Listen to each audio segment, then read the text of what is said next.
আলুর ধান তো 30 সাল ধান হবে তাহলে জমিন কেন মানেন না যুক্তি ছাড়া না এদেরকে বৈজ্ঞানিক কি বোঝাবে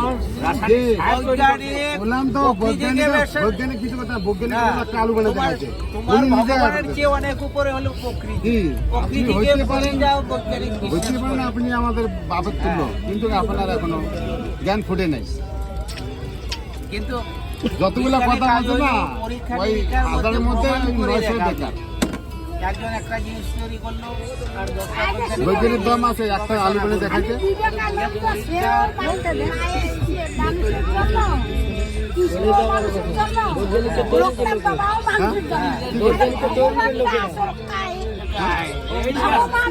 না বৈজ্ঞানিক বলে না অঙ্কুর আছে এই মানব বিশ্ব এই মানব দেহটা একটা বিশ্ব ব্রহ্মাণ্ড খাবার পেলে প্রতিটা জিনিস চলে বৈজ্ঞানিক যখন হাত নিয়ে না বৈজ্ঞানিক বইটা কে তৈরি করছে অবাক হয়ে যায় বৈজ্ঞানিক যে বলেছে যে হাড়টা করছে ইঞ্জিনের চেয়েও শক্তিশালী এবং তাহলে হাড়গুলো এত স্বপ্ন হাড়গুলির ধর্মীয় কেতাবে একটা তত্ত্ব লিখা আছে জ্ঞানের উপর কেউ নেই জ্ঞানটা সে মাথা থেকে এইটা হলো উপরওয়ালা উপরে কিছু নেই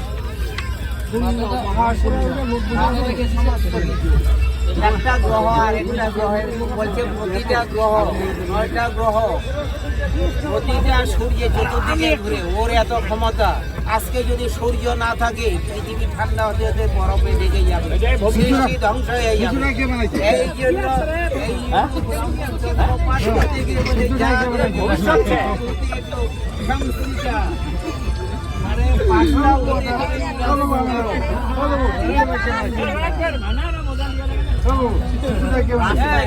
তোমার বাড়িতে বাচ্চা রেখে থাকলে ভালোভাবে পড়াবে ওটা কথা ঠিক আছে তারাই তোমাকে শিখাবে না সূর্যটা কে বানাচ্ছে ব্রহ্মাণ্ড কে বানাচ্ছে প্রকৃতিকে কেউ তৈরি করে না প্রকৃতি আপনা থেকেই তৈরি হয় প্রকৃতিকে আপনাকে আপনি প্রকৃতি তৈরি হয় এই নদীগুলোকে তৈরি করেছে তার ইতিহাস আছে এখানে কয়টা নদী চোখে পড়ে আর যদি ওদিকে যাওয়া যায় ঠিক আছে নদী কথা বললেন তো ঠিক আছে তাহলে এই যে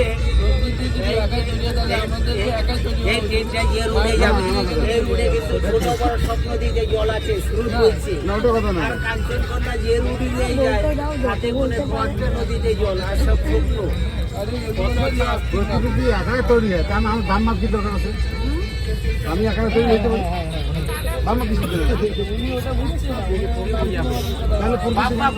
প্রকৃতি না থাকলে সৃষ্টি হলো কি করে প্রকৃতি সবার উপর প্রকৃতি আছে প্রকৃতিকে বিশ্বাস করে বিশ্বাস করে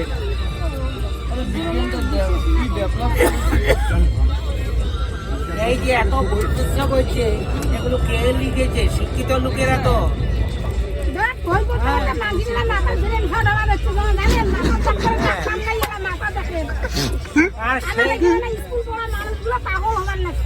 পাগল হবে না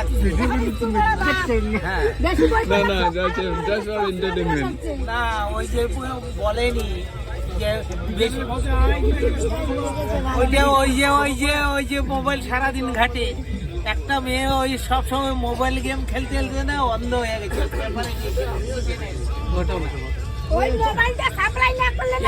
এর আগে পেপারে লিখেছে যে মোবাইল নিয়ে বেশি ঘাটাঘাটি করতে খারাপ হলো তাহলে এমনিই হবে আমার মেয়ে তো মোবাইল দেখতো না তাও দেখেন চোখ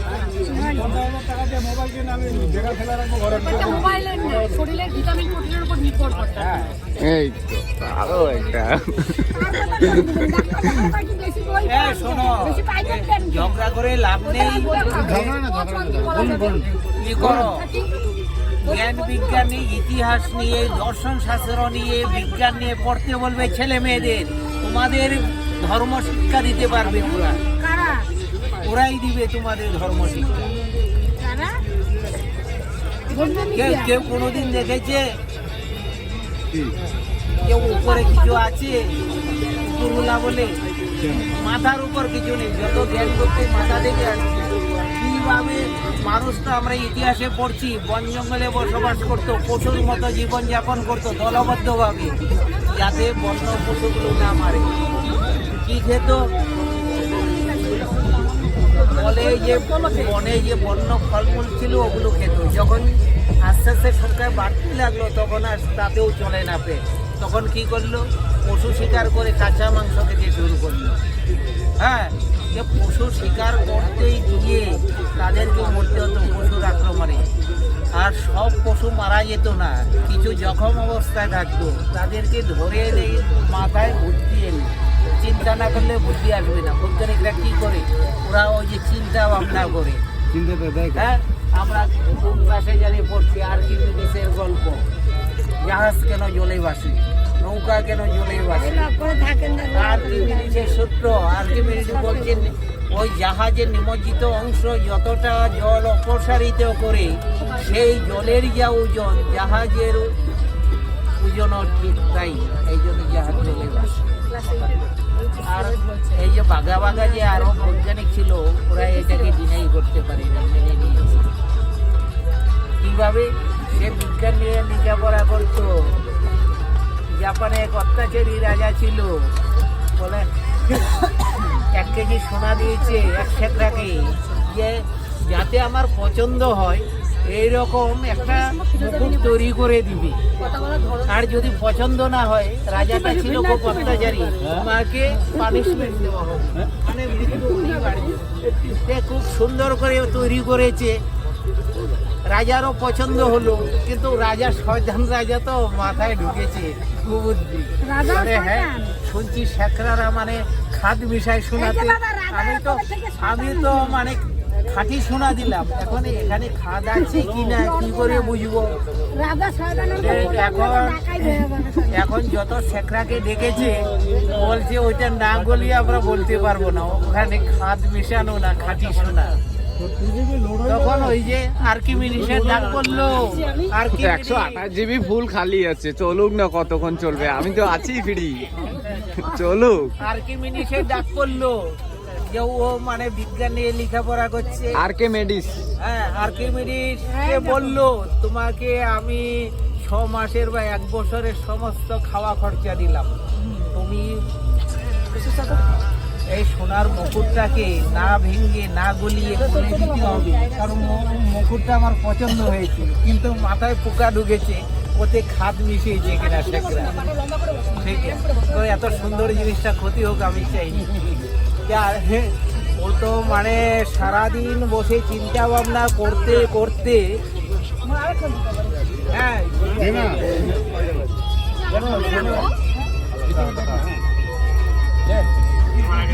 দাও প্রসাদ, দাও প্রসাদ শেষ।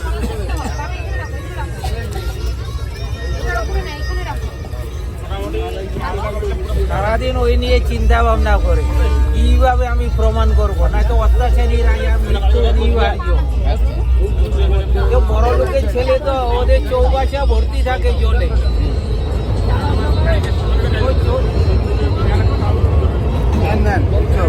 ভালো প্রসাদ, প্রকৃতির প্রসাদে আমার প্রকৃতির প্রসাদ তো এটা প্রকৃতি বানাইছে, আমি বানাই নাই, এটা প্রকৃতি বানাইছে, আমি বানাই, এটা প্রকৃতি বানাইছে, আমি বানাই না, মূল জিনিসটা প্রকৃতিতেই উৎপাদন। অবশ্যই সব কিছু প্রকৃতি, প্রকৃতি প্রকৃতি। দাদু, আমি একটা আপনাদের কথা কই, কুম্ভ মেলা যে এত জাগ্রত, তাহলে কুম্ভ মেলা যায় যে মানুষগুলো প্রাণ কতটা মানুষের হারাইছে, তাহলে সেদিন জাগ্রতটা কোথায় ছিল? কিসের জন্য করতে কম করে গেল? মক্কা গিয়েও কত হাজার হাজার লোক মারা গেছে। কুম্ভ মেলা যায় যে কত লোক যারা বেশি ধর্ম করবে না, ও পায়ে নিচে চাপা পড়ে মরবে। আমি তো হয়তো কুম্ভ মেলা যাও না, কেন তাও বলি পায়ের তলে তার মরণ হলো। হ্যাঁ, ধর্ম শব্দ হলো ধারণ করা, জীবনটা ঠিকভাবে ধারণ করাটাই ধর্মের মূল কথা। হ্যাঁ,